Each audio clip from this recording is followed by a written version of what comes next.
তো চলেন আপনাদের সাথে সুন্দর একটি মজার গল্প শেয়ার করা যাক। তিন বন্ধু চায়ের দোকানের মধ্যে বসে চা খেতে খেতে আড্ডা দিচ্ছিল আর বলছিল, বন্ধু আমাদের কাছে যদি 1 কোটি করে টাকা হতো তাহলে কতই না ভালো হতো। আর সেই চায়ের দোকানের মধ্যে ছিল একটি কোটিপতি বসা। কোটিপতি লোকটা তাদের কথা শুনছিল আর চা খাচ্ছিল। তিন বন্ধু চা খাওয়া শেষে বলল, অনেক স্বপ্ন দেখেছিস, আর স্বপ্ন দেখা লাগবে না, এখন বাস্তব জীবনে চলে আয়। হঠাৎ করে কোটিপতি লোকটি বলে উঠল, তোমাদের স্বপ্ন বাস্তব হবে যদি তোমরা আমার কথা মতো একটি চ্যালেঞ্জ পূরণ করো। তিন বন্ধু বলে উঠল, কি চ্যালেঞ্জ পূরণ করতে হবে আঙ্কেল বলেন। কোটিপতি লোকটি বলে উঠল, তোমাদের তিনজনকে 3টি রুমের মধ্যে আটকে রাখা হবে 1 বছর, খাবার খোরাক সব দেওয়া হবে, আবার তোমাদের 3টি মনের ইচ্ছা পূরণ করা হবে।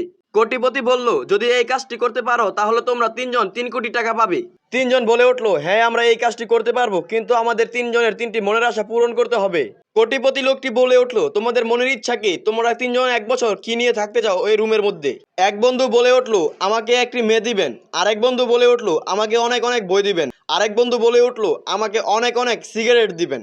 তাদের সবকিছু দিয়ে দেওয়ার পর কোটিপতি লোকটি তাদের তিনজনকে 1 বছরের জন্য 3টি রুমের মধ্যে আটকে দেয়। তিন বন্ধু 1 বছর কাটিয়ে ফেলে ওই বন্ধ রুমের মধ্যে।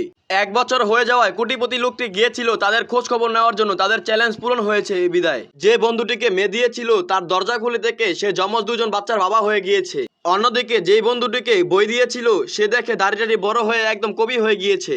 আর যেই বন্ধুটিকে সিগারেট দিয়েছিল সেই বন্ধু কোটিপতি লোকটির উপর দরজা খোলার পরই আক্রমণ শুরু করে দেয় এবং তাকে মাইরা বসকায় ফেলে। কোটিপতি লোকটি বলতেছে, আরে ভাই আমাকে মারতেছেন কেন, একটু বলেন বলেন আমাকে মারতেছেন কেন, কারণটা কি? ওই বন্ধু বলে উঠলো, শালার পো, আমাকে সিগারেট দিছস, ম্যাচ দিলি নাকে, এই কথা বললা কোটিপতির উপর আবার আক্রমণ শুরু করে দেয়। তো এই ছিল কোটিপতি এবং তিন বন্ধুর কাহিনী। যদি আপনাদের কাছে ভালো লেগে থাকে অবশ্যই লাইক কমেন্ট শেয়ার করে আমাদের পাশে থাকবেন।